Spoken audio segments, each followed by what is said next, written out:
Hi, welcome back to this channel. आज का video है बच्चों की वैक्सीन से रिलेटेड कि जैसे ही बेबी बर्थ होता है ना, वैसे ही क्या होता है कि वैक्सीन का जो भी ये प्रोसेस है वो स्टार्ट हो जाता है। जो फर्स्ट वैक्सीन होता है उनका वो बर्थ के टाइम पे ही दे दिया जाता है। तो उसके बाद क्या होता है कि पेरेंट्स के मन में बहुत से डाउट आते हैं कि एक तो बच्चे को वैक्सीन के लिए लेकर के जाना, उसको देखना, वो थोड़ा पेरेंट्स के लिए पेनफुल रहता है। तो बच्चे को जब वैक्सीन लगता है तो उसके बाद फीवर आना या जो गांठ पड़ जाती है, तो इन सबको कैसे डील करना है, इस वीडियो में आज हम ये बात करेंगे। और वीडियो पसंद आए तो इसे लाइक कीजिएगा। तो सबसे पहले बात करते हैं कि जब आप बच्चे को वैक्सीन के लिए लेकर के जाते हो, तो जब आप बच्चे को वैक्सीन के लिए लेके जाते हो तो हमेशा आप यही कोशिश करो, आपकी यही कोशिश होनी चाहिए कि बच्चे का पेट भरा रहे।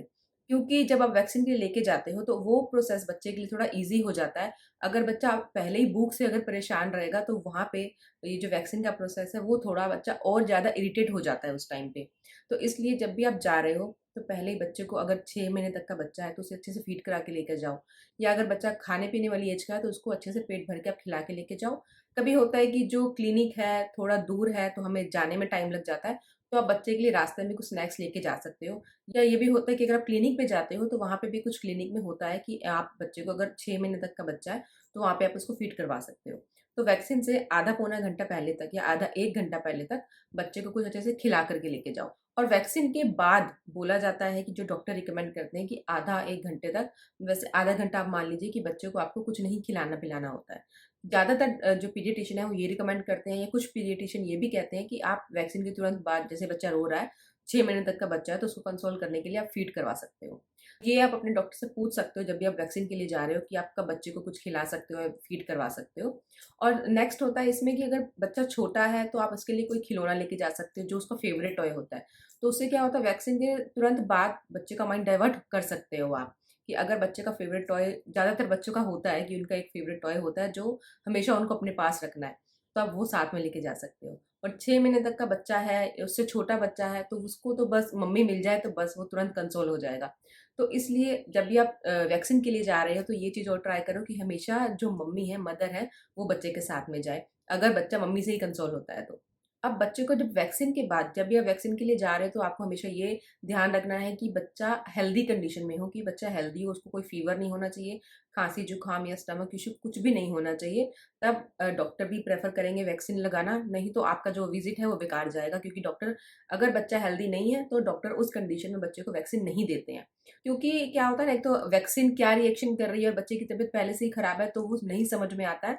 और थर्ड, जब भी आप जा रहे हो तो आपको ये हमेशा डॉक्टर से पूछना होता है कि इसमें फीवर आएगा या नहीं आएगा।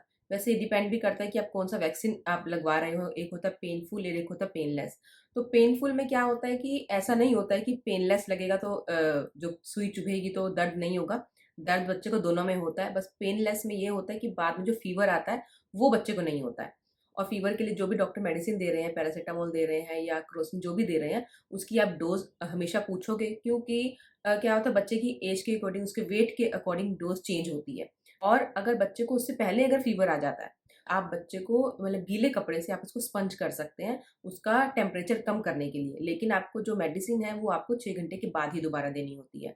फीवर में क्या होता है कि जो वैक्सीन की वजह से जो फीवर आता है, वो 2 दिन तक रहता है, यानी कि 24 घंटे से 48 घंटे तक। किसी बच्चे को होता है 1 ही दिन रहता है, किसी को दूसरे दिन भी रह सकता है।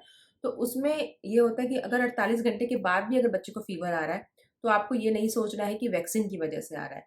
क्योंकि हो सकता है कोई और इन्फेक्शन हो बच्चे के, तो वो उस टाइम पे फीवर आ गया है।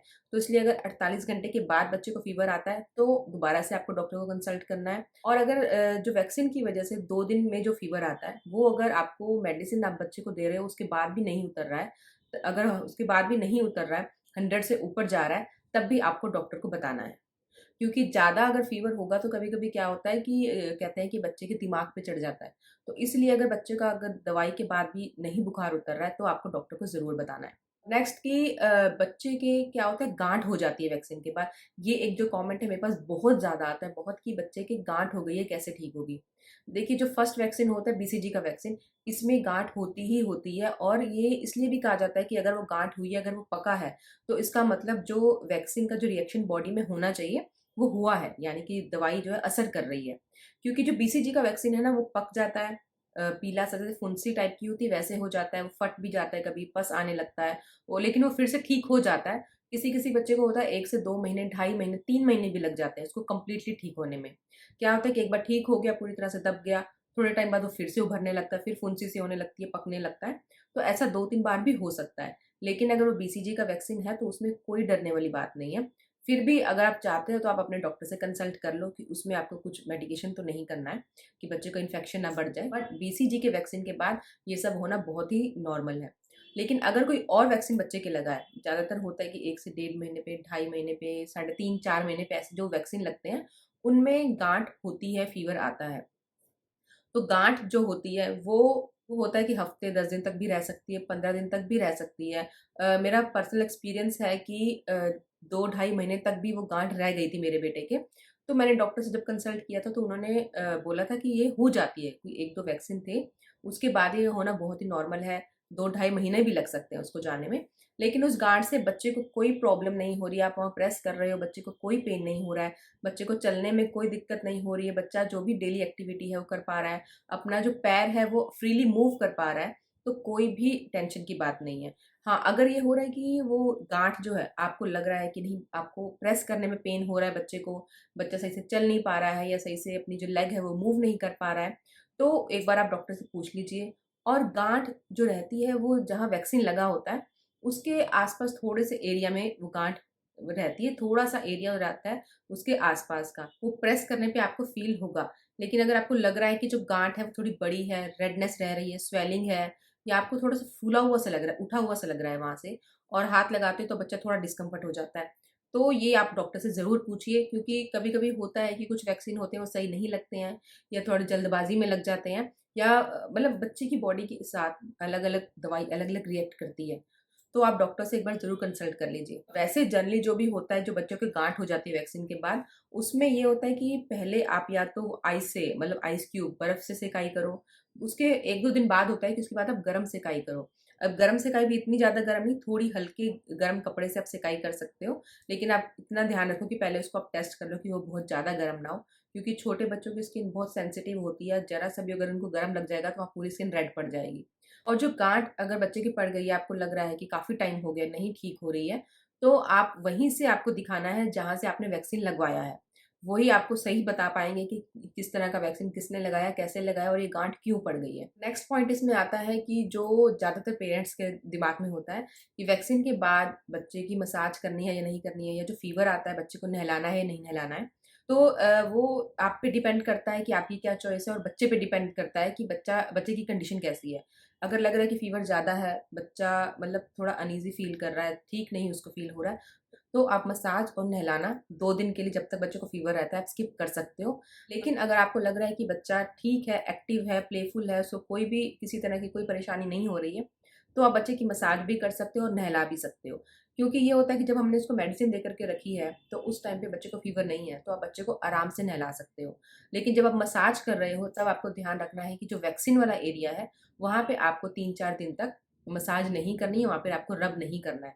क्योंकि क्या होता है कि कुछ पेरेंट्स ये भी मतलब सोचते हैं कि जहाँ पे वैक्सीन लगी है वहाँ पे रब कर देना चाहिए। उससे क्या होता है, जो वहाँ दवाई होती है वो फैल जाती है अच्छे से। लेकिन ये ठीक नहीं है, उससे बच्चे को रिएक्शन भी हो सकता है वहाँ पे। और नहलाने की जहाँ तक बात है, वो पर्सनली मैंने अपने डॉक्टर से एक बार पूछा था, पीडियाट्रिशियन से, कि फ़ीवर आता है तो नहलाना है या नहीं नहलाना है? तो उन्होंने यही मुझे समझाया था कि ये जो फ़ीवर आ रहा है, ये एक वैक्सीन की वज़ह से फ़ीवर आ रहा है, ऐसा नहीं है कि बच्चे की बॉडी में कोई इन्फेक्शन है, इन्फेक्शन की वज़ह से फ़ीवर है। उसमें हम वैसे अवॉइड करते हैं बच्चे को नहलाना, लेकिन वैक्सीन के बाद जो फ़ीवर आ रहा है, आपने मेडिसिन दी है, बच्चे का फ़ीवर उतर गया है, तब आप उसको आराम से नहला सकते हो। लेकिन फिर से ये आपकी अपनी चॉइस है कि आप बच्चे को आप देखिए कि बच्चा कैसा फ़ील कर रहा है, उसके कम्फ़र्ट के अकॉर्डिंग आप ये डिसाइड कर सकते हो। और सबसे लास्ट में कि अगर आपको लग रहा है कि बच्चा वैक्सीन के बाद बहुत ज़्यादा रो रहा है, इरिटेबल है बहुत ज़्यादा, तो सीधी-सी ये बात होती है कि आप उसको अपनी गोद में लीजिए, कंधे से लगाओ, थोड़ा टहलाओ, घुमाओ, कोई लोरी सुनाओ, जो भी बच्चे को अच्छा लगता है। उससे क्या होता है कि जब बच्चा मम्मी या पापा किसी की भी गोद में आ जाता है, जब हम उसको कडल करते हैं, तो वो बहुत अच्छे से जो पेन है उसका वो भूल जाता है। लेकिन कुछ पेरेंट्स को ये होता है ना, जब क्लिनिक में जब बच्चा रो रहा होता है, बहुत तेज़ चिल्ला रहा होता है, तो पेरेंट्स को लगता है कि बस इसको जल्दी से लेकर के निकलो यहाँ से। लेकिन ऐसा नहीं होता है कि जो वहाँ पे डॉक्टर है, जो स्टाफ है, वो भी उनको पता है कि ऐसा होना ही होना है और उनको इस चीज़ से मुझे नहीं लगता कि उनको कोई प्रॉब्लम होती है, क्योंकि जब भी मैं वैक्सीन के लिए जाती हूँ वहाँ पे ये होता ही है। तो ऐसा नहीं है कि कोई दूसरा बच्चा रो रहा है या चिल्ला रहा है तो हमें कुछ प्रॉब्लम होती है या हम थोड़े इरिटेट होते हैं। तो इस चीज़ को भी आप नॉर्मल लेकर के चलिए कि हाँ, आप वैक्सीन के लिए लेके जा रहे हो बच्चे को, वैक्सीन लगेगा, बच्चा रोएगा, चिल्लाएगा, कुछ नहीं होता है, थोड़ी देर की बात होती है, बच्चा अपने आप नॉर्मल हो जाता है। तो वहाँ आपको हड़बड़ी नहीं करनी चाहिए उस टाइम पे, क्योंकि पेरेंट्स ज़्यादा इरिटेट हो जाते हैं बच्चे को ऐसे देख कर के, ज़्यादा फ्रस्ट्रेट हो जाते हैं। सो होप इस वीडियो से आपकी बहुत हेल्प हुई है। अगर आपको थोड़ा-सा भी डाउट क्लियर हुआ है तो जल्दी से नीचे लाइक बटन हिट कर दीजिए और उसके साथ जो लाल बटन है सब्सक्राइब बटन, उसको ज़रूर हिट कीजिए। Thank you for watching Indian Moms nest.